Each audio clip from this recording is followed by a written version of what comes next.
Being here this morning, welcome to the Bucket Course this week. My name is Sarah Smith. I am the Director of Community and Government Relations in the Office of Community Partnerships, Planning, and Research at Grinnell College. I'm honored to partner and collaborate with the CEC committee to think of and bring different speakers to you every week. We are rolling, actually, oh darn it, I should have started with an April Fool's joke of some sort. Shoot, totally missed my chance. Maybe I can still have time as we roll on. But happy April. April's our last month of programming for the Bucket courses. Then we will take a summer break and resume back in the fall. So CEC committee members, we got to get a meeting on the calendar so we can start to plan for the fall, but we'll do that sometime after April. But it's so great to see everyone here today. Today, very excited to welcome Phil Jones, who is the Associate Professor, Humanities, Librarian, and Coordinator of Research Services. Phil, I thought I had a long title. Wow. Thank goodness you and I both have simple names. But excited to have Phil Jones here from the library talking about Iowa's literature. And I do want to make sure at some point you will need a handout in front of you. So we're happy to give those to you. I think, Libby, you did a great job of making sure everyone has one. But if you still need one, let us know. But excited to welcome Phil here this morning. So please remember to silence your phones, turn on your tea coil if you have one, because we have that in the room. But without further ado, will you please help me welcome Phil Jones.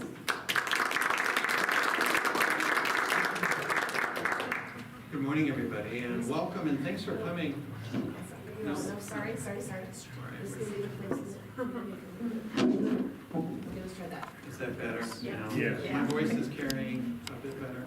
Okay, so again, welcome, good morning. Happy to see so many faces. Many of you I recognize and know. I've not been to a bucket course before, so there are a lot of people here. That's really nice. I'm not sure how this will work. Not sure. I can hold it. Maybe hold it. Okay. Yeah, I think we're going to change. Sorry. Please lapels.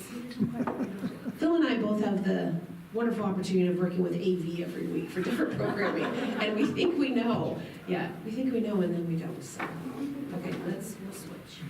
Sorry about that. Okay, let's try that. It should be on. It's Yeah. okay. We think this is Yeah, on. yeah. Joanne, you can type that. Okay. Welcome again.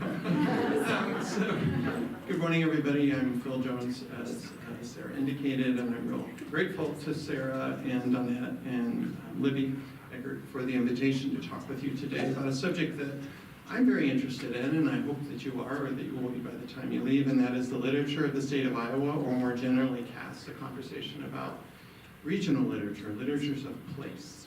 That's what we're going to talk about. I'm going to divide the talk into maybe 3 parts. And the last part, by the way, I'll say the 4th part, has an active learning element, which involves you. And I'll tell you about that in just a minute. But the first part of what I'm going to share with you today is kind of my personal reading history, in a way. It's why and how I read regional literature, how that became something that I'm interested in and do on my own, and also have made part of my work as a librarian and as a teacher. I was joking with Sarah a bit ago, and if you pinch or bump into me, I recommend a book, pretty much. So that handout consists of a lot of book recommendations, and much of what I'm going to be doing this morning is kind of providing some oral annotations for some of those books, context for those. So, maybe you want to have a pen out and mark some things up that you like or take notes on that. I'll leave that up to you. And lastly, the name of this session, a tutorial on Iowa's literature. I've taught a tutorial, a first-year seminar at Grinnell College on Iowa's literature 3 times. I'm happy to see one of my students here. I won't divulge that person's identity. You can probably figure out who that is. And as this is a course, this is a bucket course, I thought it would be fitting, nice, interesting to bring some of that ethos into this session of our time together. So the active learning part at the end is I'm going to divide the room. You don't have to get up, but I'm just going to ask you to read an excerpt, and then we're going to have, we'll have a discussion about a couple of different excerpts that appear at the end of that contact. Okay? So there's the warning, so that you know what we're up to. Okay, so I've touched on a number of the points from this slide in my introductory comments I was making, but what I will say here is that, and I think the course description for this bucket course included a phrase or two to this effect, and that is every place, how big or how small, how far flung or how kind of prominently obvious or part of the world, including Iowa, has a literature. And it can be really interesting, exciting to discover that literature, both that it exists and then to dip into it and learn from it and enjoy it. I'll just say, what are these visual aids? These are some books that, these were all, so I taught a tutorial 3 times in Iowa's literature, and these are books that were drawn from in more than one of those classes. The Nancy Drew series, that writer is from Ladora, if you didn't know that. Carolyn Keene, that's the pen name, I'll give you a little more in a moment. Octave Thane's Stories of a Western Town, back when Davenport was a Western town. Gilead, Pulitzer Prize-winning novel. Imagine a number of you have read that. That's a great book. It's part of a quartet of novels. Equal Before the Law, which is an account written by a journalist of Iowa's affirmation of the legality of same-sex marriage. And Buxton, African-American community in southern Iowa, coal community, African-American majority, and there are many, many different people who live there. We'll talk about that in just a little bit as well. There's one other thing I wanted you to do. To know, you know that we'll be doing a discussion in a bit, but I'm assuming if you're interested in if you're here today, you have an interest in Iowa's literature and perhaps regional literature, more broadly cast. So we will touch on this later, back in the active learning part at the end of the session, but I'd like you to think about a place where you've come from that's special to you, that maybe resides in your heart, or that you consider to be your home, that you'd like to maybe find some literature about. And also to consider the what. I'm talking primarily, at least initially, about, I'll say, creative writing, novels, drama, poetry, essays, and that kind of thing. That may or may not be what interests you.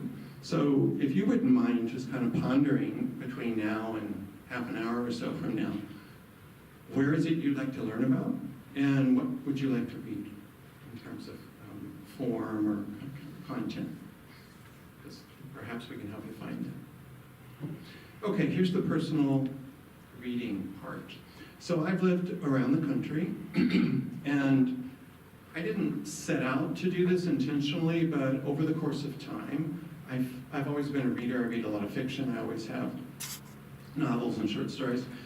And I just found myself naturally drawn to reading the work from that was of the places I was living. So I was born in Kentucky.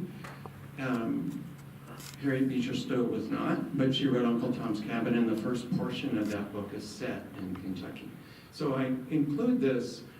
I'm wanting to, the purpose of this slide is to talk with you a bit about ways to think about regional literature and what kinds of works might qualify as that. So Harriet Beecher Stowe is from Massachusetts. This is an abolitionist novel. It's very famous and important work. I know you've all heard of it. Likely many of you have read it. But the first third of it or so is set in Kentucky. And I read this maybe in my late 20s or so. I did a master's in English at University of Kentucky in Lexington, and so that's where I encountered the book.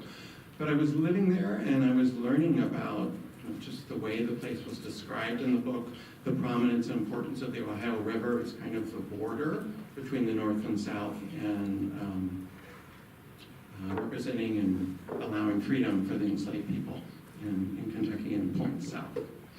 Indiana is where I grew up, and Work for the Night is Coming. Some of you may recognize that. That's an old hymn title. but this is a book of poetry. And Jared Carter, who's actually still living, and he grew up in Elwood, Indiana, which is about 50 miles from where I grew up in Newcastle in kind of east central Indiana. And what I will say is I had, at some point in my career, I taught composition at Ball State University in Muncie, Indiana, and I remember taking some poems from that book and having students read them. And some students who had been not particularly engaged or maybe so interested in some of the other kind of broader literatures that we were reading really responded to this man's work. So when you take, you know, the vegetation, the people, the history, the manufacturing, the agriculture of Indiana, for instance, is quite different than Iowa. It's not that far away, but they're very different places. And that was represented in, it came through in those poems, and this man's a very skilled writer as well. He won a major poetry award for that book. I'm going to scoot down here to New Mexico, where I moved to Albuquerque in my late 20s, I think that's right. Okay, I just went off. This is fun. That may have been me in my hand. But anyway, New Mexico, Leslie Mormon Soko's novel, Ceremony. This is set on the Laguna Pueblo, a reservation east of Albuquerque, about 50 miles. And I read it because when you're in different parts of the country, books just kind of bubble up. People talk about them, you see them displayed in libraries, you see them in bookstores, and you pick one up and you read it, and that's what I did. And I didn't know it at the time, but this is one of really the early, and it remains a super important book. It's not maybe an official great description, but it's a very important, meaningful, powerful book in Native American literature. Scooting up here, Arizona, I lived there for a year or so, and the reason I've included Thomas Sheridan's Arizona history is that if you don't already, you can read regional history, and I'm going to point out some. And I mean, I realize a lot of you probably do that, but just in the context of preparing yourself to read the literature, just to get some background, when certain things happened and where, and to get place names, kind of understand the comings and goings, the important people and events in the state helps. Colorado, which I then moved to, Gene Stafford's novel from 1947, The Mountain Lion. I include this one because this is written by a person who's from California and lived in Colorado for a short period of time, maybe 5 or 6 years, and nonetheless was able to kind of unearth or build a story that's very compelling and authentic. The story is also, it's told from the point of view of a brother and a sister who spend summers on ranches in Colorado. They're from California, as the writer was. So not every writer has to be like from there forever, from Iowa in our case, in order to write about it. And then lastly, anybody heard of this book, Vandermark's Folly? Look at that, very good. Herbert Quick, I saw a couple hands go up, that's good. So here's an illustration from a copy of that book and a quote I wanted to share with you. Think about the number of times you have seen a patch. I'm avoiding the word expanse, but maybe it's been an expanse, but a patch of prairie compared in size to fields of soybean and corn in Iowa today. And think about how a prairie might be described in a book of environmental studies or history, biology, in a newspaper or so. So what this novel is the settling of Iowa, and these two folks are approaching a prairie, kind of walking up a hill and looking over, and they are seeing an expanse in a way that you and I haven't anyway. You know, there's Crum Preserve, but it's bordered by a railroad, and Highway 80 is right over there. So that's very different than what these folks would have been seeing. I don't know exactly what's going on in that illustration. This is an N.C. Wyeth illustration, if that means anything to you. He was a famous illustrator in lots of kids' books like Treasure Island and Robinson Crusoe and probably Little Women. You might recognize the style of that illustration. But anyway, I thought in order to get into Iowa's literature a little bit, I wanted to give you an excerpt that I would read to you, and just compare this with what you might find in a different approach to the topic of seeing the Iowa prairie for the first time. I shall never forget the sight. It was like a great green sea. The old growth had been burned the fall before, and the spring grass scarcely concealed the brown sod on the uplands. But all the swales were coated thick with an emerald growth, full bite high, and in the deeper, wetter hollows grew cowslips, already showing their glossy golden flowers.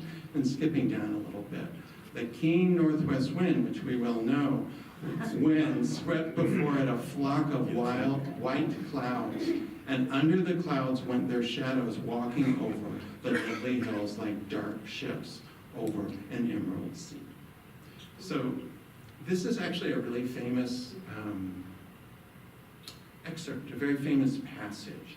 I brought a book today, this History of Iowa Literature. If you read anything that points out and kind of surveys the history of the literature of our state, this passage and these folks coming upon the prairie is a very famous event. Okay, flipping from personal reading history, I want to talk to you a little bit about the tutorial program and the class I taught, and by extension, our bucket course this morning. So the ethos and the objectives of the tutorial, the first year seminar, a number of you, I think, maybe are Grinnell graduates, and you had something of the sort, if not an exact tutorial, or you've had young people who went to Grinnell or another school that has a first year seminar, which is a little different than just like freshman composition. It's a little different thing than that. So every first year student explores a topic of interest to the student and to the instructor in a discussion intensive setting, which I don't know about the intensive part, but we'll get to the discussion part in a few minutes.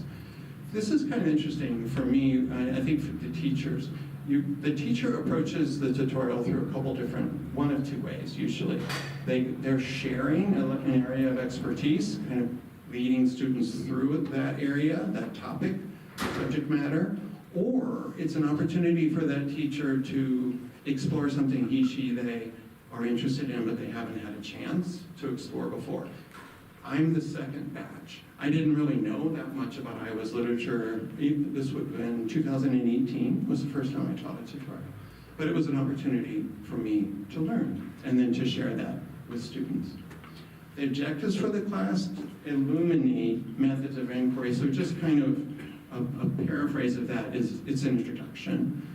It's not a remedial class by any means. It's an introduction to academic life and giving the students opportunities to write, do critical reading, oral communication, and academic research.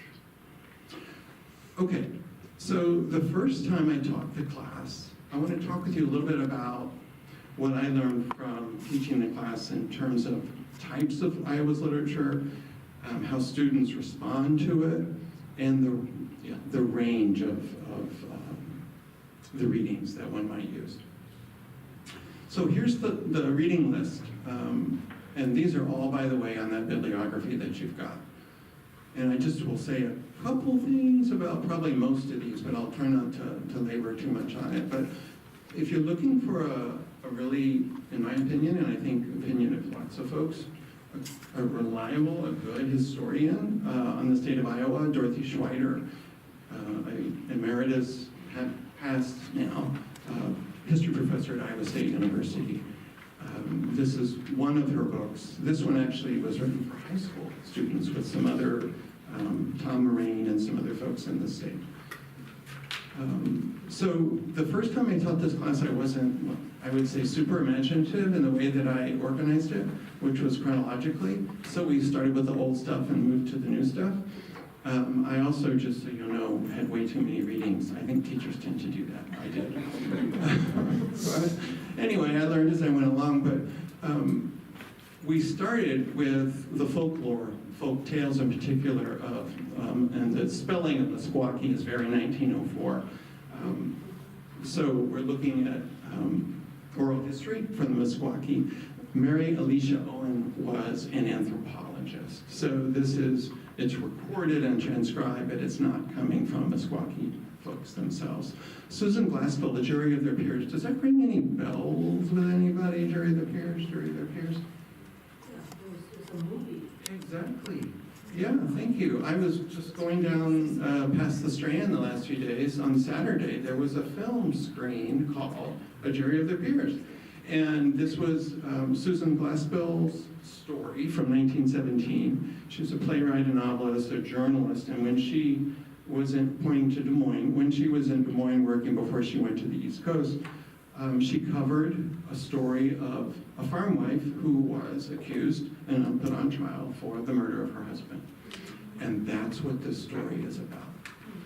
So there's a note on your handout, by the way. Anything with a publication date, this is a very librarian thing to tell you, but I will. Anything with a publication date before 1930 is in public domain and you can find it online, okay? So the folk tales and the Jury of Her Peers are just waiting for you if you want to get to them. Here's Octave Finet. This is the Stories of a Western Town set in Davenport, also in public domain. I'm sorry, this microphone, I keep moving it. This is a story of the besetment of Kurt Leiters. That surname may clue you in. This is a story of a German enclave in Davenport, a craftsman, and kind of the tension between generations. So up at the top of the list, Carolyn Keene, who's from Ladora, Iowa, just between here and Iowa City. Her real name, Mildred Wirt Benson. You can find it from, I think there's some information on the University of Iowa's website, maybe through their libraries, an online exhibit on her. Very interesting person. She went to University of Iowa. I think she went on to become a journalist and found herself writing the first dozen or so of those books. Tomas Rivera. I was looking, Iowa is, and it always has been, a lot of Anglo, a lot of white people, a lot of Caucasian. Of course, that's not who was here to start the state. The native people were here long before we were, but I was interested in trying to include a range of voices, and it was hard. I'm a librarian, I know how to find stuff. And I dug around and found this really interesting story by Rivera called Zoo Island. It's in our library, Berlin Library. You could check it out and read it. That's about a community of Mexican migrant workers in an Iowa town, and I would say advocacy and identity kind of taking root in a young man's soul or heart. That's what that story is about. Gilead, I guess what I would say there, if you don't know, that's Robinson's novel from 2004. It's first of 4 novels. The setting for this is, there's a place called Tabor in southwestern Iowa, very, very corner of the state, down there near Nebraska, Kansas, whatever's down there. That's where that book is set. Those are wonderful novels, and I was fortunate in 2018, my class got to go to talk to Professor Robinson at the University of Iowa at the Writers' Workshop one Saturday afternoon about this book. She was very generous to meet with us. Lastly, this Mildred Armstrong Kalish, a number of you may have heard of this book. This was quite popular. Generally speaking, I think it was probably qualified as a bestseller. And the subtitle tells you what it is: Hard Times, High Spirits, and on an Iowa Farm, Great Depression. I haven't always used that book. I used it that one year, and I think it was really enlightening for students in terms of life on a farm. This was kind of an eccentric, charming family, but they did a lot of chores, and they used outhouses, and I think it was pretty eye-opening for a lot of students. So at the end of that class, and then I taught this class online in the fall of 2020, as COVID was impacting us. I talked with my students about, we went over these, what works did you like, what made sense to you, what did you learn from, etc. And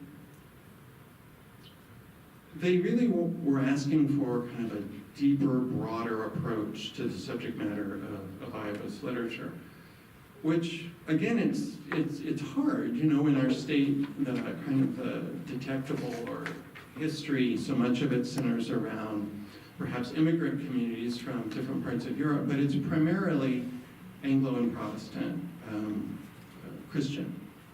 So I had to rethink that. And so what I maybe use, I use something like this as kind of an organizing principle for the works I was selecting for that first tutorial. I was looking for what we might just think of as variations or genres of creative writing, poems, novels, drama, etc. I decided for the next time I taught the class, which was about a year and a half ago, fall of 2024, to open that up a little bit and think about literature as being texts, as documents, or as works of art that help us do what? And this is what I'm going to ask you in a little bit. How does it help you understand a place, a people, or a time? So very open-ended, without these kind of, I don't know, expectations or limitations of form that we, literary form that we may have had the first time or so around. So I won't, well, I'd like to say a little bit about some of these selections, just because it helps you understand how, I would say the class was transformed a bit with the help of that feedback from students. So to begin with, look at the course title. It goes from, the first course title, I don't know that I read it, was Far from Flyover. So we were trying to indicate that, hey, there's interesting stuff here in this literature, stop by and see what you think. 2, divining difference.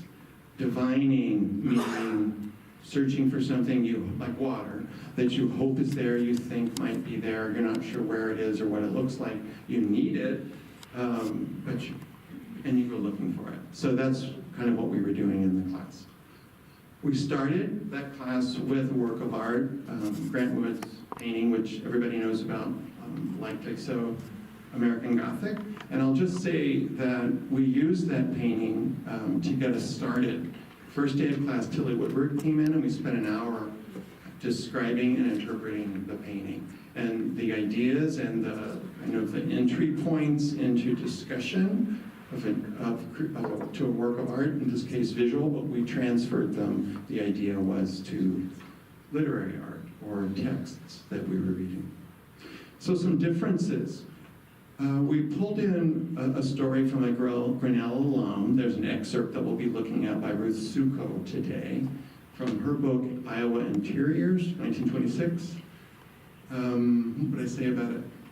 She is an alum. She wasn't a grad. She was here for a couple years, and I think the history is she thought Grinnell was kind of cliquey, the campus that is, and she, I believe, went to Boston and then maybe on to Colorado where she finished her studies.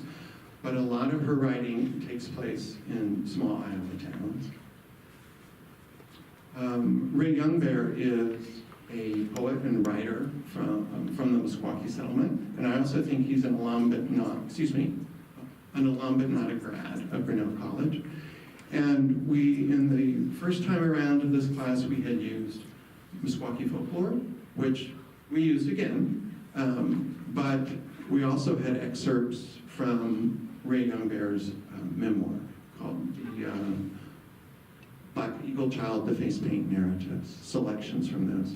So there's Dorothy Schweider again, the historian who I pointed out we used at one point as a general history. How many of you are familiar with Buxton? Does that name ring a bell? Quite a few. Okay, that's great. So for those of you who are not that familiar with it, this was an African-American majority community in Monroe County, around 5,000 people, all kind of centered around the coal mining. The Consolidated Coal Company was located there. And what was remarkable was, this was Jim Crow. This would have been late 19th, early 20th century. People lived in relative harmony in an unsegregated community. Many of the residents were European, well, the majority are African American, but folks came from Ireland, Scandinavia, Eastern Europe, Italy, and lived there in relative harmony. There's Gilead again. I mentioned Marvin Bergman, the Iowa history reader, another historian. So next on this list up here is Chuy Renteria, a Mexican-American writer, person, dancer, performer, kind of a creative. He's from West Liberty, Iowa. And this is an excerpt that some of you will read in a bit. And that excerpt is about roofing crews from a volume of bicultural literature that you see there. Robert Ray, Iowa governor in the 1970s.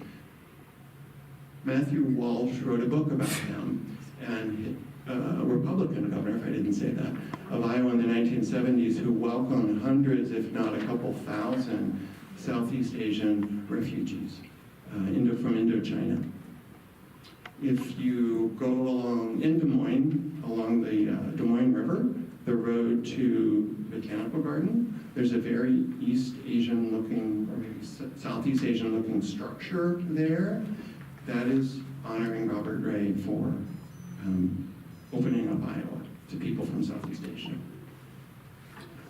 I mentioned this book a little earlier, Equal Before the Law, How Iowa Led Americans to Marriage Equality. So this is written by 3 journalists, and the point I don't know that I stressed was this is the story of the Iowa Supreme Court's unanimous decision from 2009 supporting legalizing marriage equality or same-sex marriage. So we looked at a chapter or so from that book.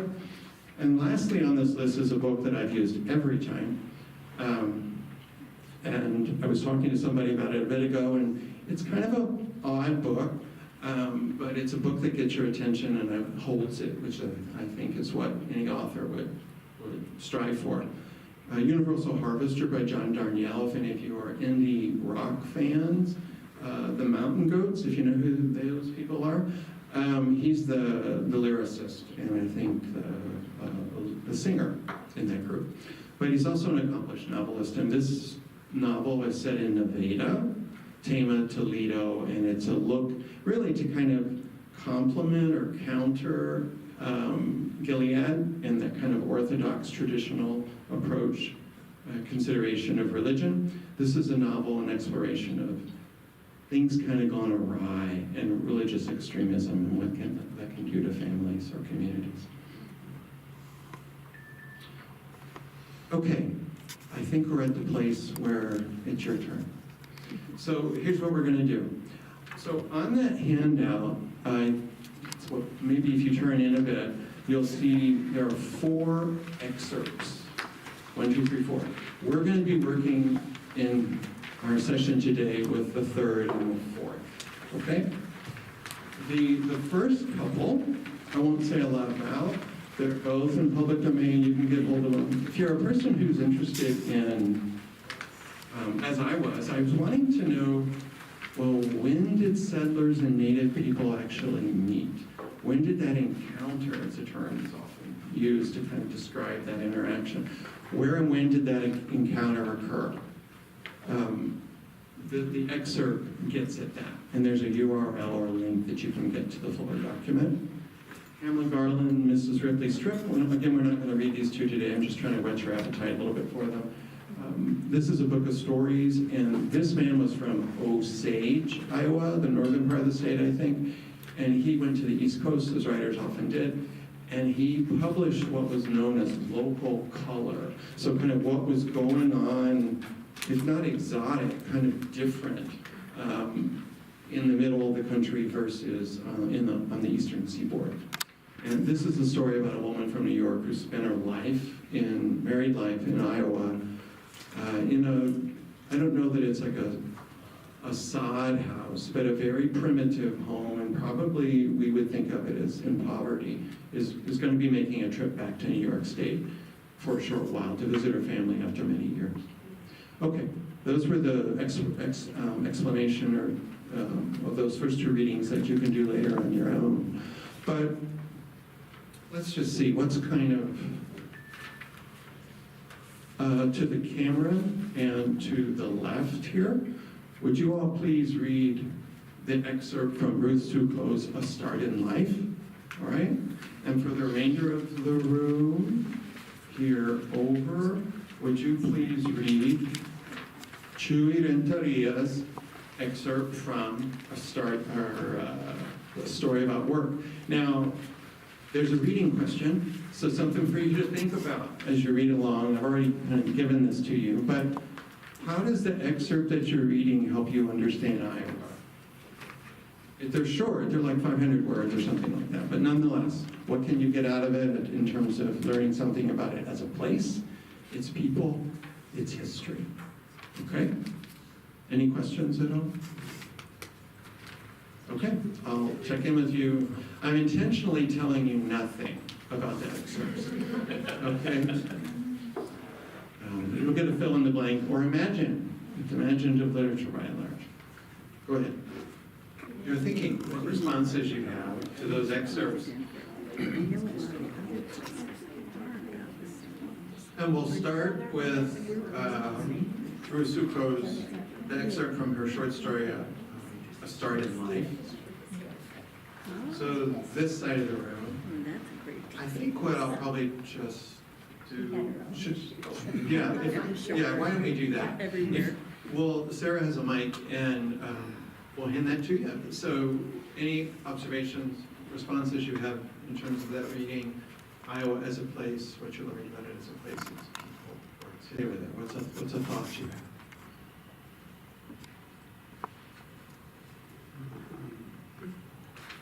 I actually find it a little mysterious what the whole thing is about. Yeah. First, it seemed like a father, husband and wife, and there's a baby, and there's Daisy, and she's older than, there seems to have been two boys, Dwight and a baby. And Daisy's older, and the mother is expecting Daisy to do more work around the house. But what mystifies me is that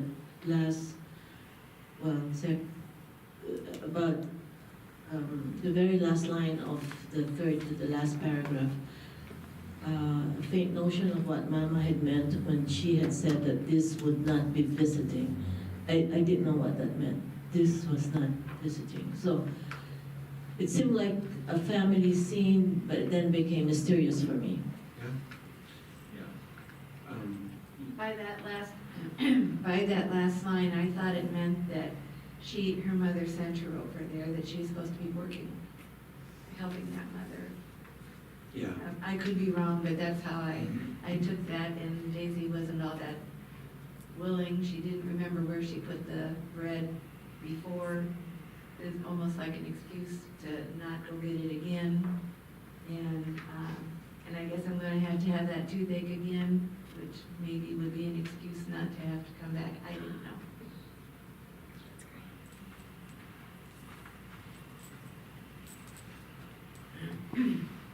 It seemed very Iowa to me because of the description of the cold, muddy, and the description of the kitchen didn't sound very appealing. Kind of handmade. I thought the varnished high chair sounds like maybe that's one the dad made. And I thought the names were pretty straightforward. Elmer, Edna, Dwight. They seemed very Iowan to me. And what else? The way they spoke to each other was pretty straightforward, and let's get on with this. And the place we're living in takes a lot of work, and we're here to work and get through this. It reminded me of growing up in Iowa. I mean, I'm born and raised in I hardly ever left the state other than to go visiting. So this conversation reminded me of similar things I've heard as a kid with my own family. We're just going around the table here. The descriptor varnished told me something about this people too. It's straightforward talk, but there's a lot going on underneath, and the looks beside one another, and it made me think, Iowa nice, question mark?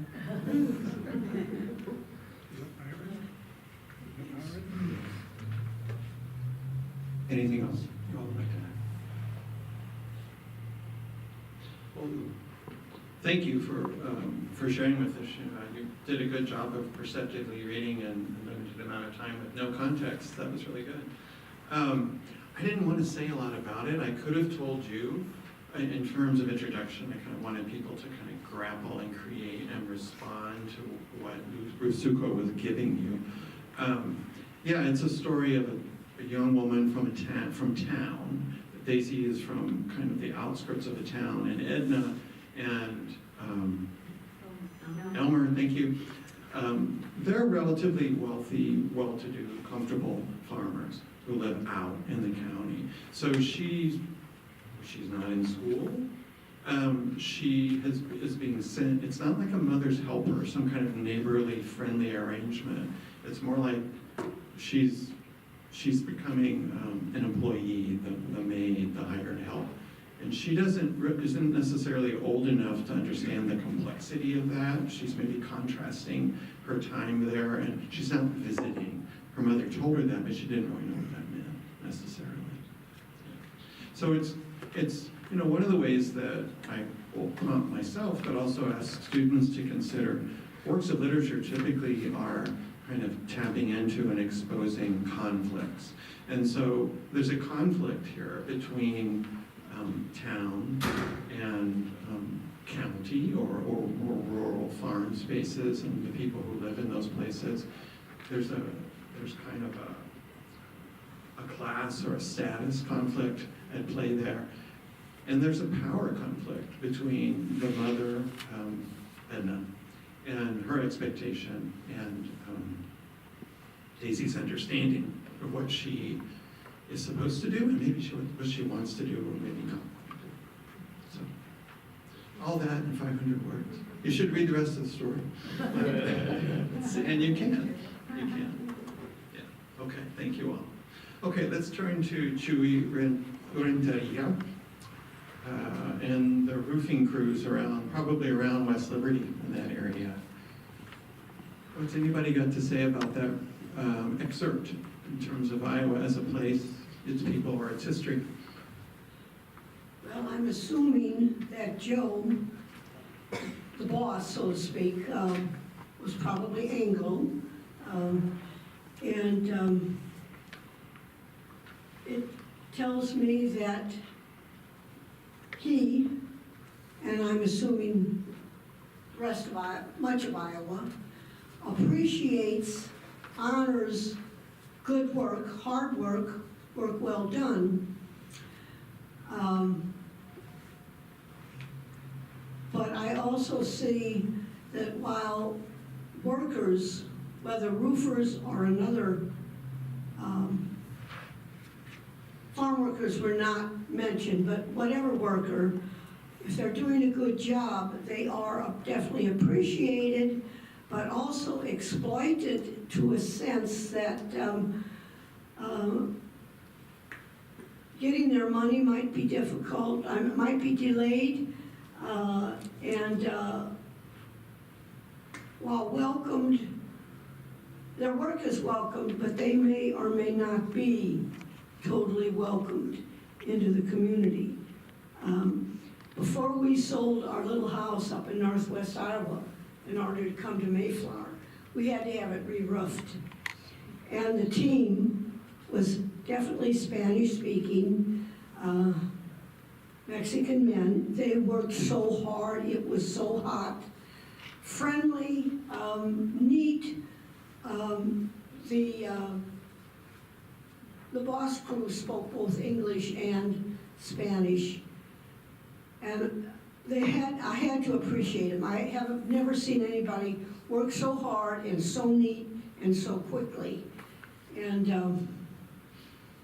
I just think it's sad if people are used, exploited in any way, or divided. I mean, comparing one group of workers to another. That's what I got out of it. Yeah, thank you. Are there other observations or responses that you have to that reading? Couple in the back.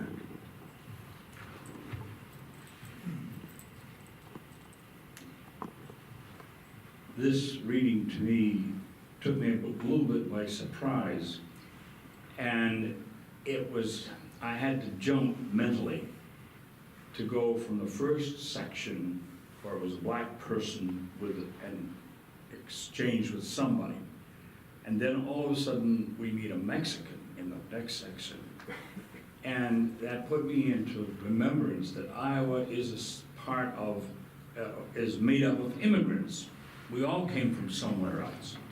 And that means me, that I came here from far away. I'm a foreigner. I'm from the East Coast. And so that matching of the clashing of cultures and geography and history is part of our growing as we work together in this place. And so that was my response to the reading of this.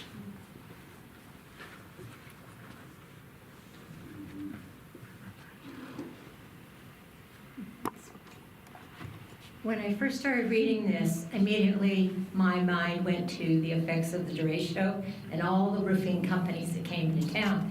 And then I realized this book was written before then. So it doesn't really, the place that I think of when I'm reading this, because I've lived in a lot of different places, and you see this same thing happening in other communities as well, in other states. So it's just interesting that it's in writing here and the time period it was initiated. Thank you.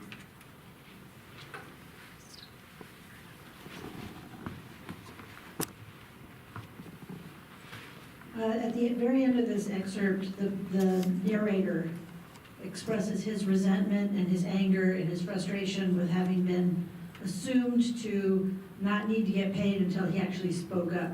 That there was an expectation on how he was supposed to behave in order to get the money that was rightfully his. And that he then can't even continue to do the work he's supposed to. What it made me realize is I tend to think about Mexican working crews as Mexican working crews. I forget that they're individual people who each have a different response to a difficult situation, and they do what they need to do.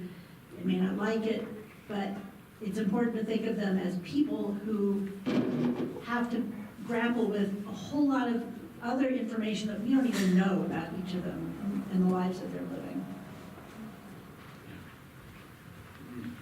Thank you. Anybody else?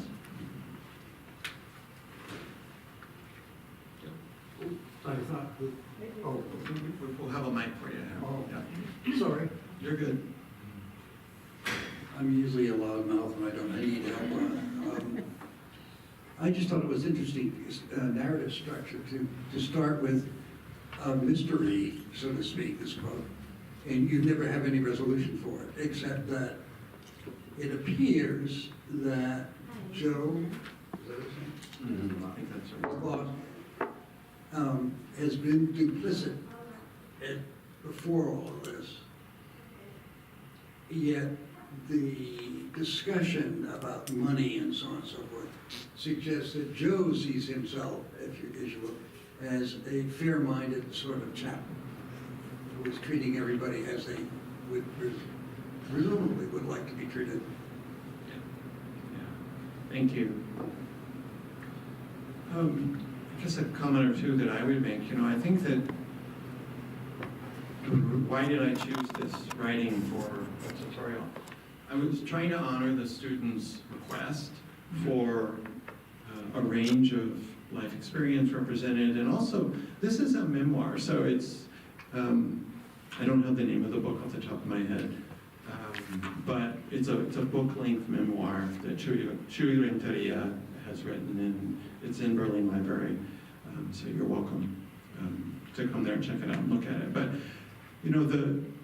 the writing style Donald was talking about, maybe its structure and that kind of thing, it's more informal, you know, it's almost like a transcription of this event, and as opposed to some of this kind of more artful fiction that Sukkot was writing. And I'm not trying to say this is a lesser, the Renteria. It's a different form of writing. It's a memoir, and it's more.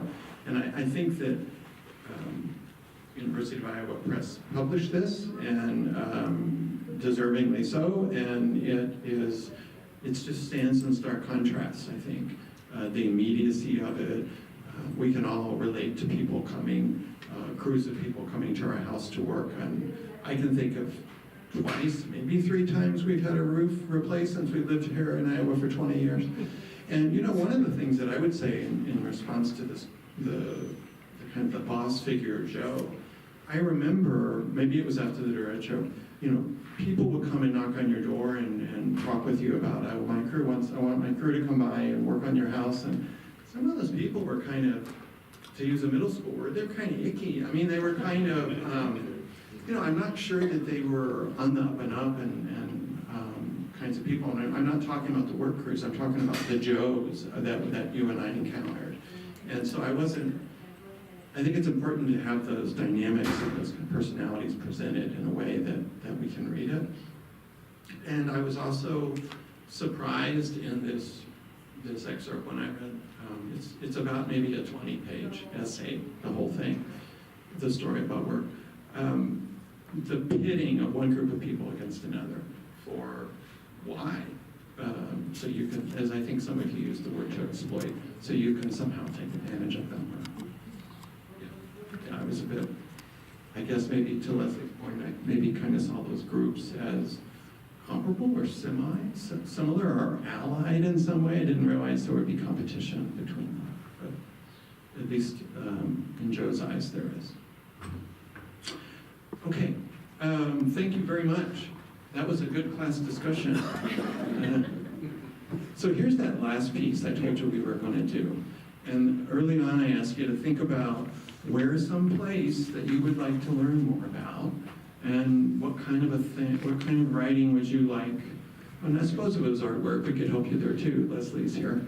And I'm not really thinking so much that we would answer these questions today. I'm going to give you contact information for me. I could help you if you'd like, and some strategies for locating such material. But just for the sake of enlightenment or interest, just curious, you know, what are some places that some of you are interested in learning about, and what kinds of things would you like to read?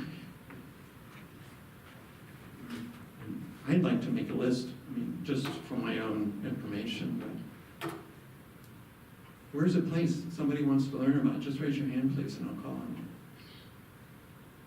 you. Yeah? Well, I'm from Illinois. Uh-huh. My family, both sides of my family settled in Monmouth, Illinois. Monmouth? Uh-huh. I never lived there, but we spent the majority of my childhood visiting there because of all my family. Okay. living there. So your motive is family tie. You don't necessarily have real deep personal experience there, but that might be a reason why you'd like to learn more Yeah, about and that. just the history of it. I enjoy history. History. Yeah. Okay. Illinois Monmouth area, which isn't so far. Other side of the river. Yes? Uh-huh. I've moved several times in my life, and one of the things I've always done as an introduction to the new place was to get into local history.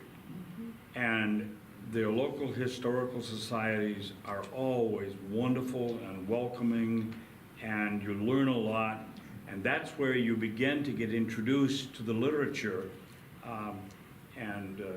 So when we got to Eldora in 1986, we were strange, why the name?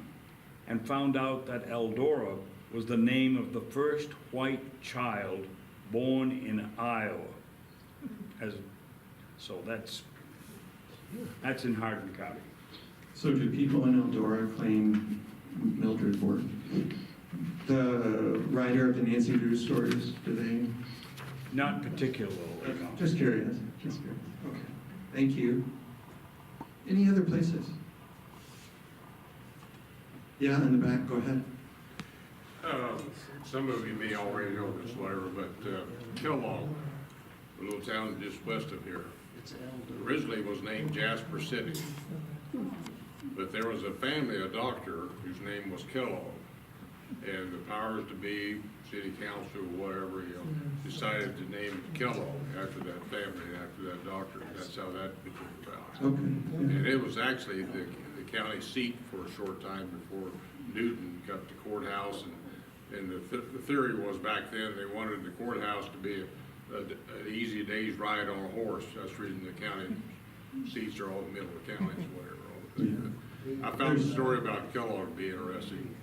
And particularly, my ancestors in the 1850s came out here, and I've told this before, and settled over here where Rock Creek and Skunk River come in, and they've lived in that area for some time. And then my great-grandfather moved south down to Bloomfield area, and but some of them moved back, and we moved up here when I was 2 years old in '47, and lived on a farm over there by Rock Creek that my dad's uncle owned.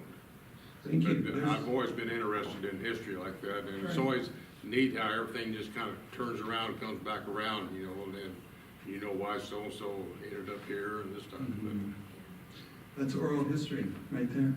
Yeah, thank you. Yes, go ahead. Mississippi river towns. I don't know, what people's experience with them, but I went to school in one of those towns, Davenport, and I've had connections with Dubuque and Gothenburg, which is tinier.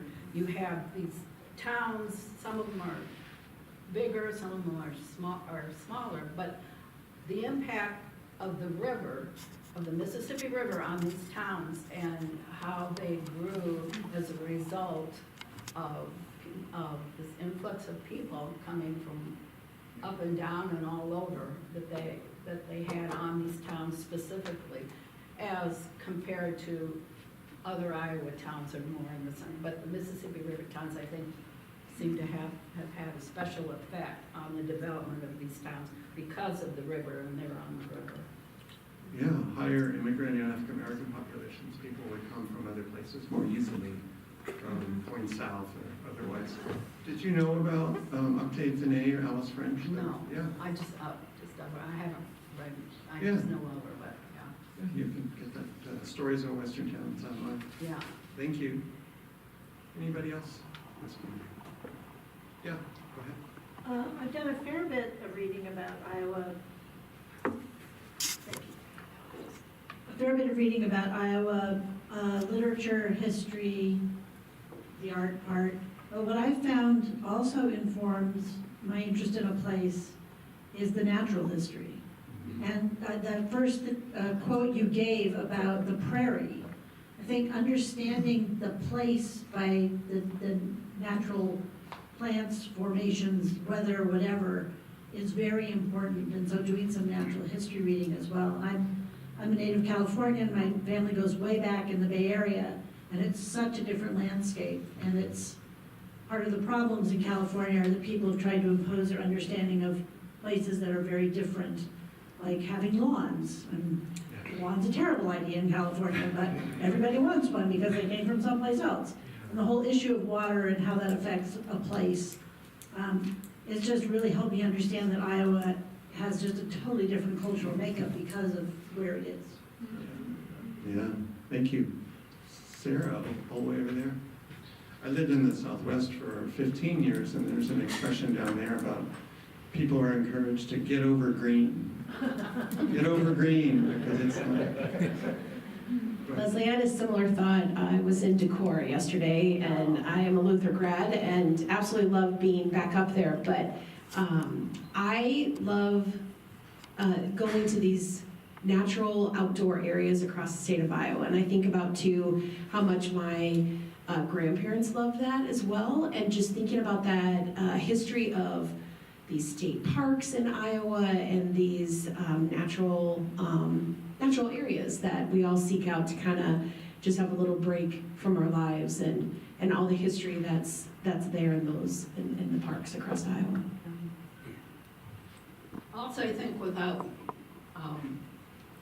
before we leave, that what should be mentioned is Joe Wall's book on Iowa's bicentennial book that was written during, well, this would have been in '76. All this, I don't know, NOF or whatever, commissioned people from all the states to write a history. And that's a really, in my opinion, a really fine background on Iowa. Of course, everybody knows who Joe Wall is, right? Does everybody know? Okay, well, if not, he was a history professor at Grinnell for many years. And it's really quite an extraordinary book, I get, for a general explanation and description of Iowans and its history. Thank you. I have succeeded. You're recommending books to each other. That's really good. Anything else you'd like to share? Any other places that you're thinking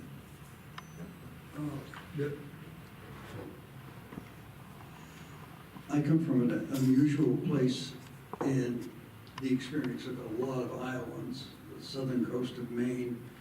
And when I am asked where you're from originally and so on and so forth, I will usually say the southern coast of Maine. And the first response to that is, oh, I've always wanted to go there. It's on my bucket list, so to speak. The point I think that is interesting about being from Maine here is how utterly different people respond to their world, and I responded to the beach community I lived in this way.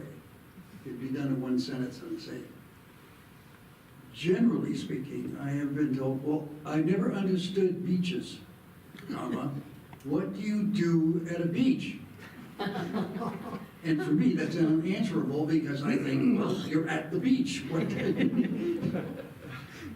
I think the personal kind of connection you have with a place is enormously important to the mindset of the people who live there, and yet it's invisible in a sense. It doesn't, you don't think about it as being unique. Yeah, that's interesting that you point that out. Grusuko, when I was doing research for one of more of these classes, she published an article in some national, it wasn't a state level publication, a national publication. It was titled something like Iowa, the most unremarkable place in the world. And it was not a judgment, it was like a paraphrase of what people who live in a place, in Iowa in this case, tend to think about the place they come from. That it's just what it is. I have a hard time pointing out anything remarkable or unusual about it.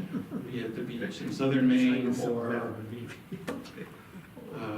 the prairie along Highway 8. So, I have one more thing to show you because we've been here a while. And this list, these are suggestions about how you can learn about places.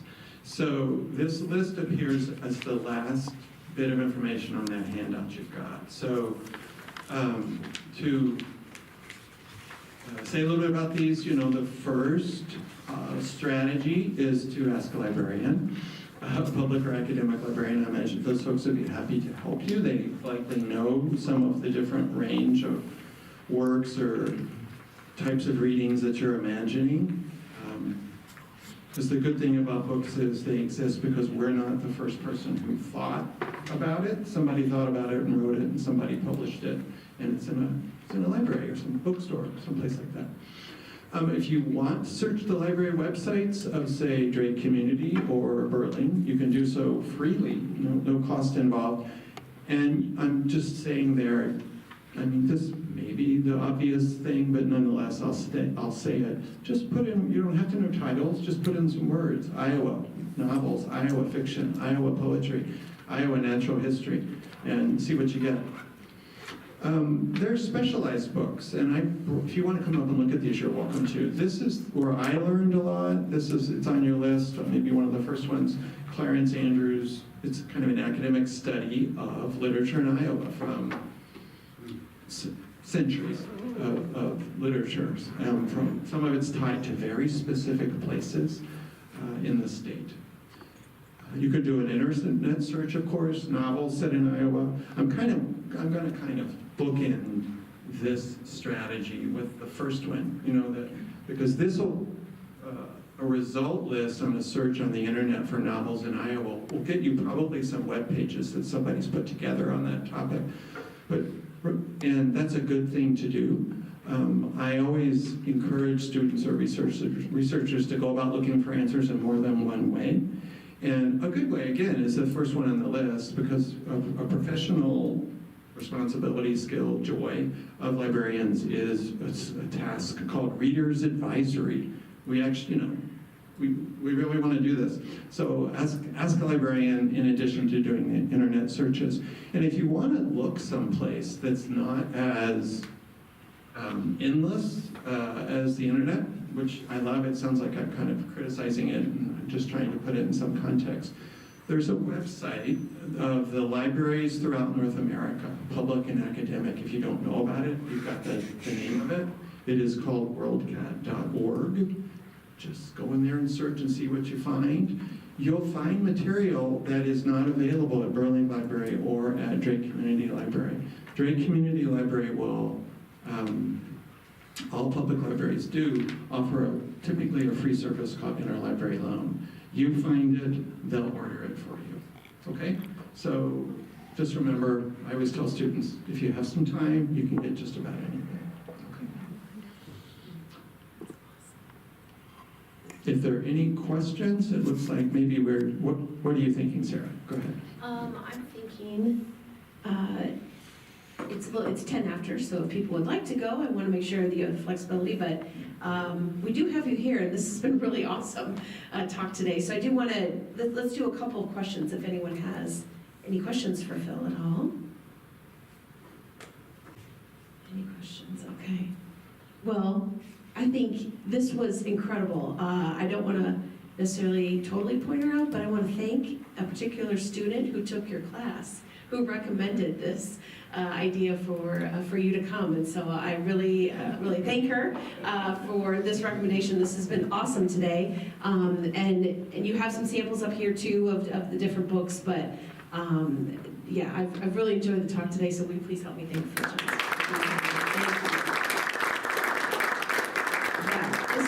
This was great, and the first time we've had a little bit more interactive work, so I appreciate that. It was fun to hear everyone's different thoughts on the work that you just read as well.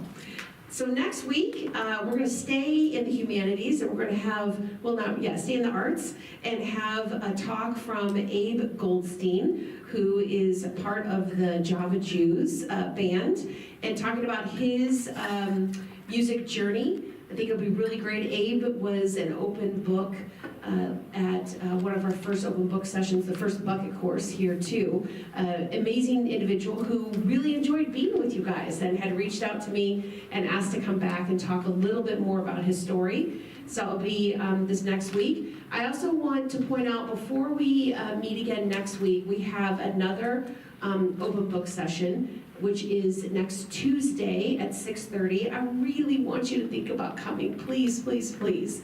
It is such a cool conversation and understanding about individuals and some really great group discussion. So next Tuesday at 6:30, please try to be here. There's a brochure out on the table you can take of the two people that are coming here, the two books.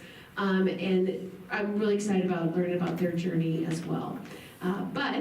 I'll just, in general, want to wish you a happy rest of your week. It's going to be rainy, so make sure you get your rain boots out and enjoy the rest of the week, and I will see you again soon. Thank you.